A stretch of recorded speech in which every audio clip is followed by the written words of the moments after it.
Mark's recent FHR bookings, LifeMiles, are you swearing them off for good? I guess you are. I booked a solo cruise. So much more coming up right now on MTM Travel.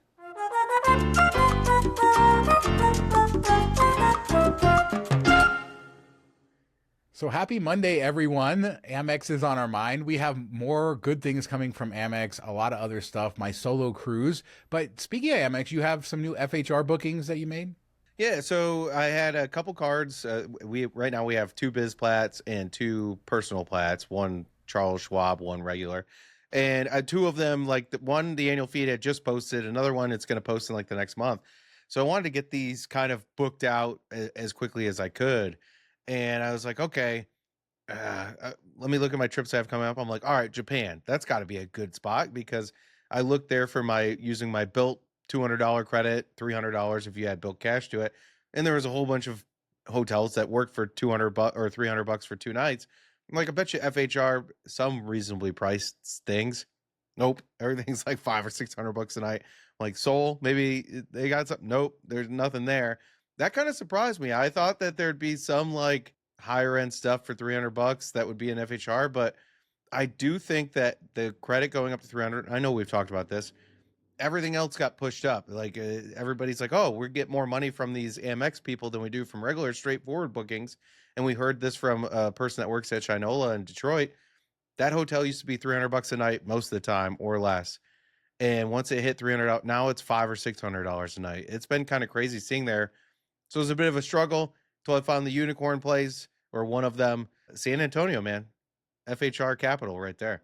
There are some, it's funny how there are cities, and I guess it just depends on the market, that there's so many options and that they're all like relatively priced. You might have some high end ones. I was noticing in LA that there was some okay options that were close to $300, which I wasn't expecting to happen. I think that there's more overall. Not in Santa Monica. It's too bougie. It's too bougie. In the non-bougie places. Japan, the cash prices of hotels have just been insane. In Seoul, I haven't paid as much attention to Seoul, but last year when I was there, we were in the Ibis Styles, if people remember, and I used the Accor points, but the cash price of that was insane because it wasn't a nice hotel, and it was like almost $300 a night or something like that. So, yeah, I mean, cash prices still hurting in a lot of places, and just a reminder how lucky we are. Yeah, one of the Ibis popped up on my Bilt searches, and it's like, I think in Ginza, and it was like 300 bucks for the 2 nights. So I thought that was a good deal, and I might come back to that. I'm going to wait until January and burn both those credits probably for that trip and just book the same hotel for 4 nights while we're there. We'll see. I was like, oh, maybe we'll go bougie a couple nights with FHR. Didn't work out that way. So we did do San Antonio, and I think I deserve like miles and points superhero of the year award, or at least like a P1 of the year, because I convinced P2 and the rest of the family. I said, all right, there's a couple hotels here that we could do. One was Thompson on the Riverwalk, and the other was the Intercontinental, which they're not too far apart. We can walk to them. I think they're like less than a mile, like 0.7 of a mile. I'm like, do you want to book that? We'll book 2 rooms for each night, so we'll get $200 in credit at the hotel. But if we switch to the other hotel, we get another $200 in credit because it's different hotels. And they were all like, yeah, that sounds great. I was shocked. It does, though. What level? It's so funny. Do you think on a different day, if you presented that in a different way, they say no? Because, it does come down Usually, to that. I don't like hopping hotels. No, I don't want that. But for that, at that city, and that city is a little different with the Riverwalk. Maybe that changes the calculation in your head. Yeah, I think if you were in New York or something and it's a couple blocks, I think they still would do it. But going to Bermuda and getting that experience where we had like dinner in the hotel, had a really nice dinner that was covered, and having the breakfast there that was mostly covered. I think that adds a bit like that. They're like, okay, that was really cool. And I'm like, we could go to San Antonio. We could have breakfast is going to be taken care of, and then either lunch or dinner or drinks and lunch or however you want to do it. Like, this will be a very affordable trip. We might have to get just snacks, grab and go, but everything else should be, for the most part, covered outside of any cool stuff we do while we're walking around. And I'm kind of excited by that. San Antonio, I don't have a list in my head of the most underrated cities, but it's definitely up there in the U.S. Detroit, number one. San Antonio.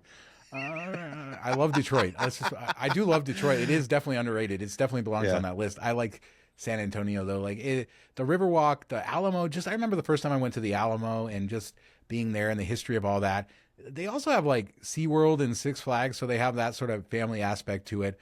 But I just love walking the Riverwalk, and we had our meetup with Diamond there last year, which was really great. Just one of those cities I've never, and it was so cool because a lot of Diamond members had never been there, and just the overwhelmingly positive view everybody has of that city after they visit. And that there was like a marathon going on, so it was like not as easy to get around as it usually is, and still just an incredible place. The food, the Tejano culture, I guess, just yeah, go there. No, I know our friend Veronica lives there and just loves it. Or she recently like moved back there. I think she used to live there and is in the process of moving back. And it's like her favorite city. She goes there all the time. Loves the Grand Hyatt there, which is what I originally was going to book with points. But I'm like, all right, I got to burn these credits, and then all the perks and things you get with it make it so your whole vacation's a bit cheaper. I think I had to come out of pocket like $20 a night, $25 a night for the room. So it wasn't anything major. Definitely earning more back in credits than I spent. So maybe I paid for one of the breakfasts, but the other breakfasts and the dinners or drinks or whatever is going to be free. So I'm excited for that. That's a really cool city that people love. And then it does have quite a few options there, and they usually price out right around that 300. So if you're struggling to use it and you haven't been there or you want to go back, I think that's a really good option for you.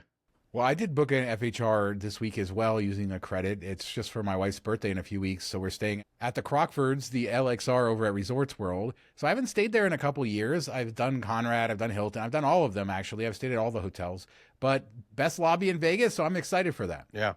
Yeah. If the bar's open, I mean, that place is amazing. If you haven't been in there to have drinks, it's such a cool experience and just kind of low key and it's so far away from it. It feels like you're anywhere else but Vegas, but also still feels Vegas at the same time. And I'm still sad. Like I was supposed to be there opening night and I got bumped to Conrad. I know we've talked to that a couple times. So I've never gone back. I don't really love the Resorts World property. I don't mind being North Strip anymore. Like I kind of like that area, but more low key and you can still walk to some stuff. But Resorts World I've been there 3 times now, I think. It just never really hits the spot for me, but I do need to get back there and check out Crockfords. Yeah, I don't mind staying there. It was our best option. It was, I think it's a Friday night or a Saturday. It's definitely a weekend. And this was our, most inexpensive option, but also we've done a lot of the other FHR stuff over the last 6-9 months. That's just one I haven't revisited in a while. So happy to do that. When I stay there, I usually we're there and then we walk across to Wynn, and that's sort of where we hang out between the two places. And I enjoy that a lot. Yeah, but think about how good FHR used to be in Vegas. Like almost everything was on it. I remember booking now the W, but it was Delano back then. And I just did it to burn a credit, barely ever used FHR. And I was like, oh, I'll just burn that credit. And it was before we had like a red eye flight. Oh, we'll just go hang out at the pool and use our $100, grabbing some buckets of beer, and had a great old time and really love that hotel. So I'm excited to go back there when we do the Diamond meetup and check that out again. But it just used to be like everything was there, and then prices were a lot more affordable too. Well, one other thing on FHR that was announced this week, they've added 350 more properties. So they've added a ton more properties to FHR. So if you're searching or you haven't searched in a while, go take a look. And I did notice in some cities that there were more properties that I hadn't seen before, specifically like a lot of branded brands like Park Hyatt, Intercontinental that didn't show up before are showing up. So different properties in different cities and more of those like name brand options.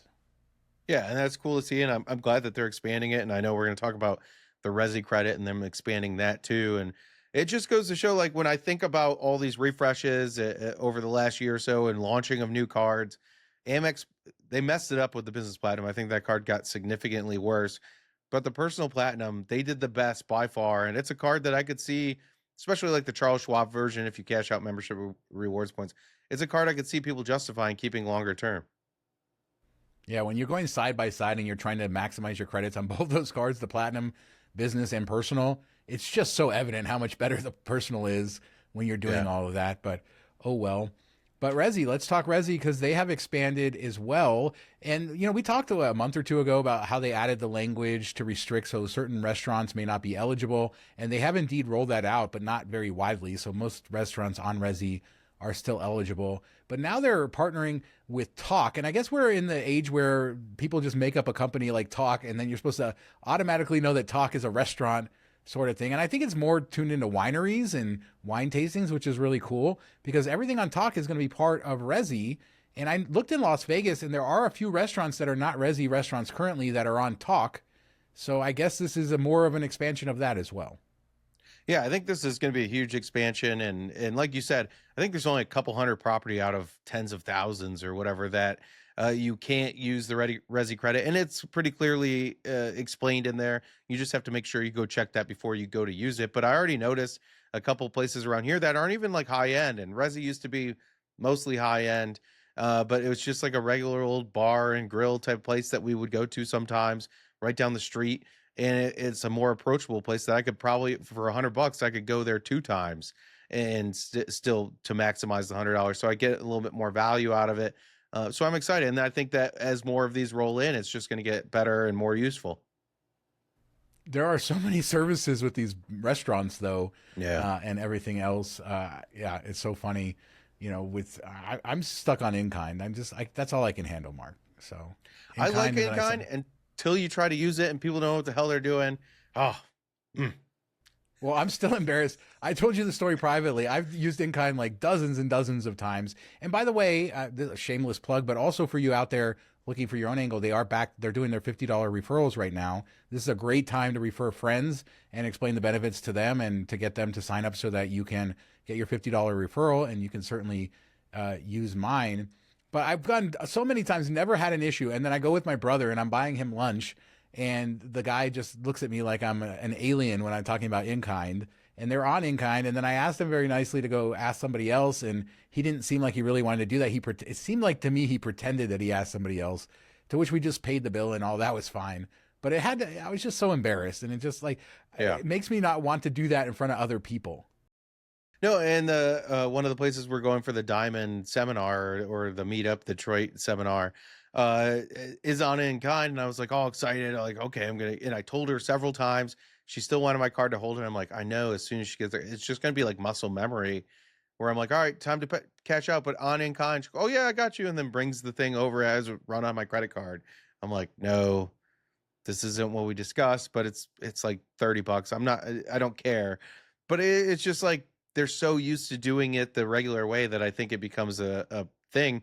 But when we did the New York City pub crawl and we ended up in Daniel Deal Guru picked up the tab at what was it, like Black Rabbit, Dead Rabbit, something like that in the financial district, and they like no problem. They knew exactly what was going on, and a couple $100 bill. They're like, boom, here you go, inKind, done.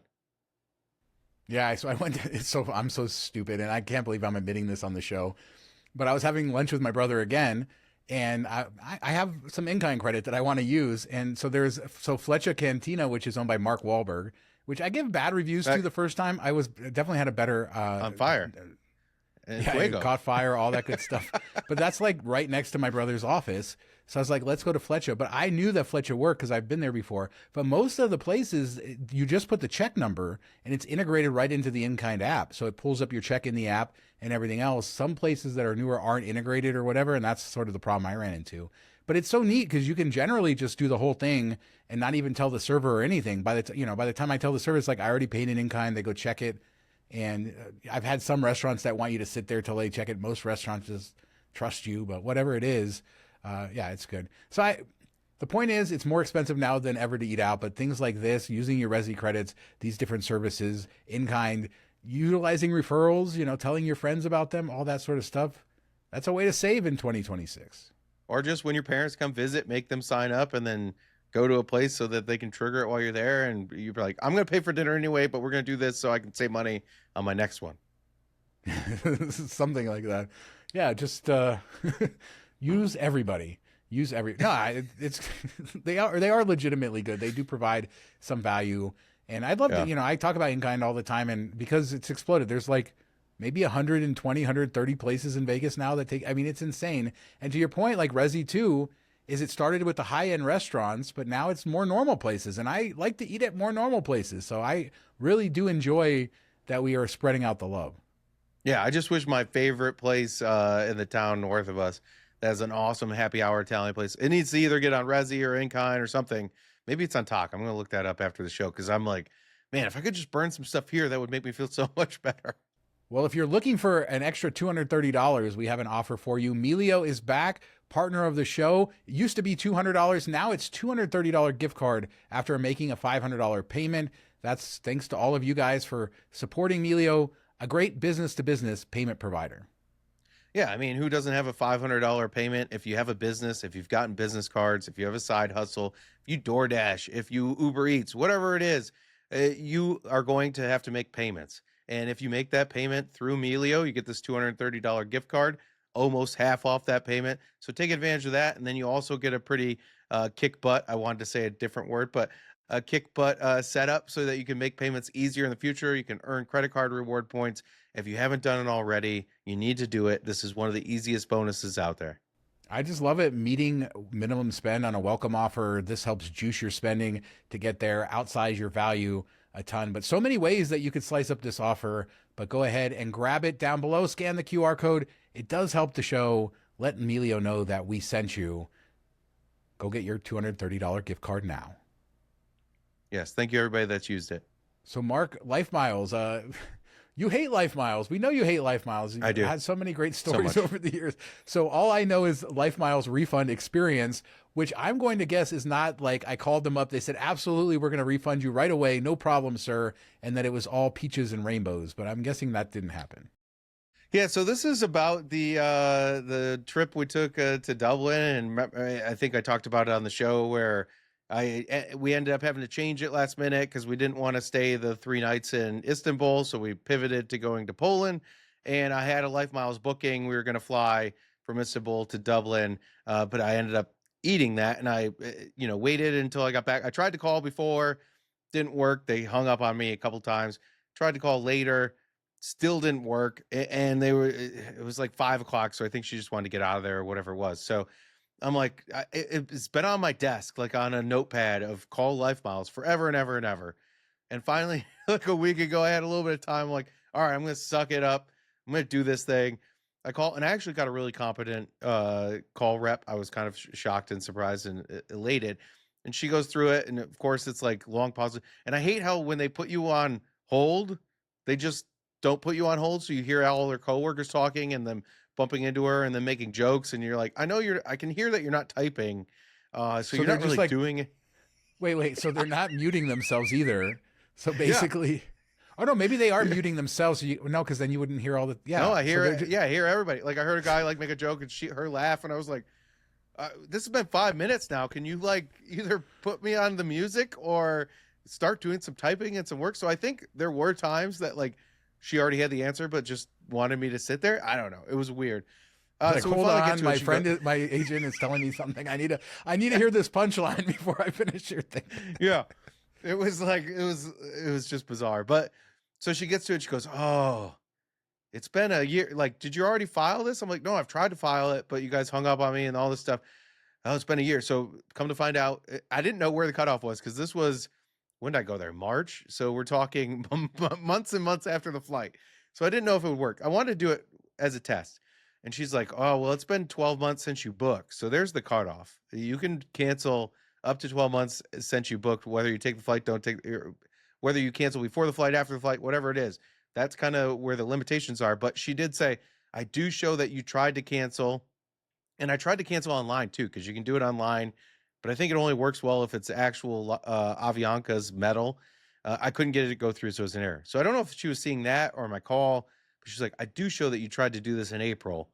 So I'm going to try to get a special authorization for it. I'm like, okay, that's cool. She goes, we'll email you if we do. All right. A couple days later, I get the email. And I'm like, okay, hey, it worked. Like, that's cool. She did her job. Amazing. I'll deal with it tomorrow. I'm kind of busy today. I open it up the next day and it's like, oh, it expired. You only had 19 hours to respond to this email. Now you have to open up a new case to get it again. And I was like, at this point, I know all I need to know. It was 55,000 miles, 2 people. So it would have cost me $400. I'm like, I don't even know that I want to pay $400, essentially pay like $400 to get 15,000 miles back. the difference of the cash out price, a little bit like let's call it 20,000 miles. I was like, I'm not going to do it anymore. I was kind of hesitant to pay the money for the miles anyway, but I'm like, hey, there you go. There's my gift to you, LifeMiles. We will never do anything together again. I'm over it.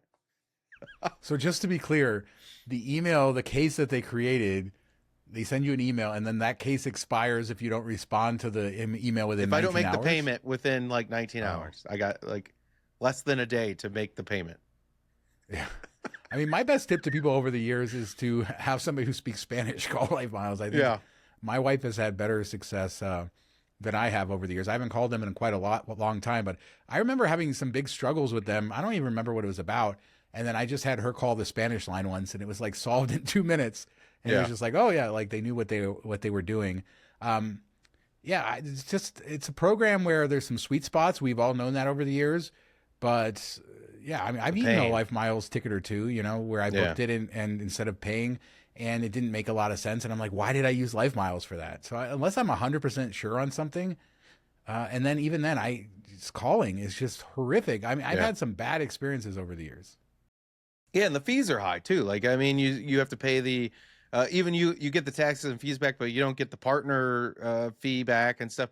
And I hate that they do it separately. So I have to pay the $400. I think I would have gotten like $75 back in taxes and fees, net the cost of the award ticket. So I'm like, yeah, but why wouldn't you just charge me $325? Let's just call it like, you know what I'm going to get, and the refund takes months at times to get back. The miles usually come quicker. It's just like too much mental gymnastics, too many things to track and deal with, that I'm like, no, I'll book it with United. Aeroplan doesn't have great cancellation stuff, but at least like that system seems a bit better. I like searching that system better. I hate searching LifeMiles. It has improved a little bit over the years, but I'm just kind of over it. I liked it because membership rewards, good transfer bonuses, and I'm just kind of done with it. Yeah, I think it's just been something we put up with, right, over the years, if it makes sense, or at least that's been the case for me. It's never been something I loved. I think some of it's a cultural difference in the way that they approach everything, and that's nothing wrong with that, but it's just never been the best there. And yeah, I mean, it goes to show that not always the best value. And I think they still seem to be the best at mixed itineraries. They seem to come up with some wild Star Alliance itineraries on their website that nobody else does.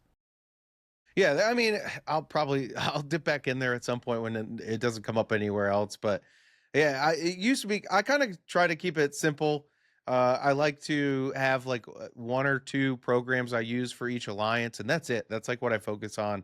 I know that you can do sweet spots by moving Avios from this one to this one and all that crap. I'm not jumping through those hoops because of breakage like this. So I've been trying to keep it, and LifeMiles was one of my two for that alliance. Now it's gone. It's somebody else, moving it to somebody else. So we'll just have to do that. But I know there are people that like to take advantage of sweet spots for all the programs. I'm the KISS, keep it simple, stupid type. So I try to keep it to like 6 or 7 at a maximum programs I use to book my flights. Well, I know that you're not going to fly with them, but I know one airline, quote unquote airline, that you're definitely flying soon, and that'll be Blade, right? Because Bilt finally allows you to use Bilt Cash to get because what else am I going to do with this? So what is the limitation? Like up to $350, I think, for a seat, and it's just a 1-to-1 redemption, right? Bilt Cash for the cost of the ticket. Yeah, and you can't do like any extras, like no luggage or that thing. So you can do, I think, up to 2 per year. So if you're going with you and your spouse, I think you can do both, or yourself for 2 tickets or whatever it be. So it's not like willy-nilly, just fly Blade whenever you want. But I do find it useful. I think the prices are usually in like the 200 to 300 range, so it should cover it. Now, if you don't use the full 350, I think you just lose the difference, which I think kind of stinks. But we've talked about how you have this Bilt Cash, and I use it for the multipliers. I stopped using it for like Grubhub or whatever, because it's just like, whatever, it's a pain. And Walgreens never really works, so I mainly do it for the multiplier. But at the end of the year, you only get to roll over $100. So I'm like, all right, I guess I'm like flying to New York for some reason, or just to mess around. But I have always wanted to do the Blade stuff. And the last time I was going to book it, because I got the free credits from spending so much or getting status with Bilt a year ago or 2 years ago, that's when the helicopter in New York City went down and nobody made it out. And I was like, well, maybe I don't want to do that right now. And it wasn't Blade, it was something else, but it's still, helicopters are just a much scarier proposition versus planes. Yeah, that was exactly what I was going to say, is that my thoughts on it are, being in a helicopter, I've just only one time, and flying over the Las Vegas Strip and doing a tour, such a cool thing. One of the coolest things I've ever done. And then I think as I get older and more of this stuff happens, I'm like, do I really have a desire to get on on a helicopter again? And I know somebody who, I know the guy who runs Maverick Helicopter. I mean, they're incredibly safe machines, but there's, not as safe as an airplane. It's more open to pilot error than it is than aircraft is, I think. Yeah, there's something about it. I feel it the same way that everybody else does, so I'm not above that. But when you talk about, like, when I have conversations about Maverick helicopters, I mean, their safety record is impeccable. So it's like, it's hard to, like, some of it, is it justified? Is it not? But yeah, they do, there's more incidents, I feel like, with helicopters than airplanes per mile flown or whatever that is. And you're probably much safer than being in a car, as they always say. Yeah, that's what they say. Yeah, I'm not sure I believe all that, but anyway, just to close this out, I booked a solo cruise. We're doing our Christmas cruise in December on Princess, and I have some offers. It's funny, Carnival, from way back doing the casino offer like 5 years ago, whatever it was, I still get these free offers that are like the low level, like we're trying to fill last minute space or certain sailings, but I never get offers that are the same price for like solo and that include free drinks. And this offer happened to do it, and I'm already going to be in Florida, so I just going out a week early, going to do that by myself, then meet the family. So free drinks, 5-night cruise, everything included, like $300 out the door. So it's just basically cool. Taxes and stuff. So what area? Yeah. Where's it go? Yeah, so it's just basically the private islands for Carnival. So Celebration Key, and so it's like going to be beachy stuff before I do more beachy stuff with the family. Just go drink in the ocean and pee everywhere. Sounds great. The other cool thing was this offer gave me like 50% off Wi-Fi marks, so I can record the show from there, which I'm going to have to do. So I know I have to pay for internet, and 50% off internet, 50% off spa services. So then I was looking at, I'm just going to live it up by myself. I told my wife, I'm like, I'm looking at those massages at 50% off, which makes when you it only about pay for the one price person, you should pay. Things are a lot cheaper. That's what I tell myself. The next week when they show up on Princess on the fancy line, I'll be like, no, we're not spending the money on that. No, I haven't done a solo cruise by myself. I have not done a solo cruise like 10 years, 11. I'm looking forward to it. I think that, there's something to be said, and we've talked about this with solo travel, of being able to make up all your own decisions. I mean, what's the decision? Where to eat? Where to drink? Are those the two decisions? I'm pretty much going to have to work the whole week, so it's just going to be nobody bothering me while I work. I don't know. I'm just looking forward to it, getting on a ship. I haven't been on a Carnival ship in 4 or 5 years either. Oh. It's funny. I got there like that. Well, I got there like second to top tier status, which comes with all this cool stuff, and then I have not gone on a cruise since then. So at least, free laundry. How about that? I'm fancy me. Oh boy. Well, you might need it if you're going on another one right after. No, that does pay off. So it's funny. I'm talking to my cousin and my brother. We were at breakfast the other day, and my cousin loves Carnival Cruise Lines. And I feel like almost intimidated to say, he's not into miles of points or anything, but I'm like, I kind of get these casino offers, and, I pay for these cruises are almost free, or like I'm into that. I almost feel guilty like talking like that, which is stupid because I say all this publicly, but yeah, the getting is still good. It's not as good as it was a few years ago, but for people who have slept on the casino stuff, if you were willing to spend some time to dive into the information that's out there, those offers are still available. There you go. So let us know what you guys think about. Do you hate LifeMiles as much as Mark? FHR, Yes. I think we talked a lot about it, and I'm excited to see positive changes. I feel like all we saw was the prices go up, but I saw some really good stuff in the last week, searching lower prices, stuff like that, more markets like Mark said. So let us know, what are you booking with FHR lately? And everything else we talked about, leave a comment. We do 2 shows a week, and we will be back on Thursday with another show. Thanks so much for watching. Talk to you next time. Have a good week, everybody.